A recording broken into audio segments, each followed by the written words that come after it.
જય માતાજી મિત્રો, મારું નામ છે ચિરાગ પરમાર। આજે આપણે આ મિની બ્લોકનો બીજો દિવસ છે, તો ચાલો આપણે મિની બ્લોક આપણે જવાનું હતું મામાની ખબર પૂછવા, તો ચાલો આપણે મામાની ખબર પૂછવા જઈએ। ફાઇનલી મિત્રો આપણે આવી ગયા છે મામાની સાઈડ ઉપર, તો ચાલો આપણે મામાને જોઈએ કે મામા ક્યાં છે। મામા તો ન મળ્યા આ સાઈડ ઉપર। આ ભાઈને પૂછ્યું તો એ કે એ બીજી સાઈડ ઉપર ગયા છે, તો ચાલો આપણે હવે બીજી સાઈડ ઉપર જઈએ, કેમ કે અહીંયા તો મામા ન મળ્યા, એટલે આપણે બીજી સાઈડ ઉપર જઈએ। ચાલો, આ ભાઈ છે ને બાથરૂમની છત ગોઠાવે છે, તો તમારે છત ગોઠવી હોય તો કોમેન્ટ કરજો।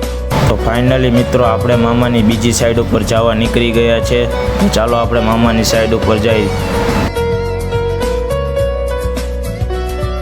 ફાઇનલી મિત્રો આપણે મામાની સાઈડ ઉપર પહોંચી ગયા છે। ત્યાં જઈને જોયું તો આપણે અલગ જ પ્રકારનો નજારો જોવા મળ્યો। મામાની જગ્યાએ મામી કામ કરવા માંડ્યા। મામી કહે છે કે લાવો હું તમને મદદ કરાવું, જોઈ લ્યો। તો ચાલો આપણો હવે મિની બ્લોગ પૂરો થાય છે અહીંયા। તો મિની બ્લોગ ગમ્યો હોય તો લાઈક, શેર અને ફોલો કરવાનું ભૂલતા નહીં।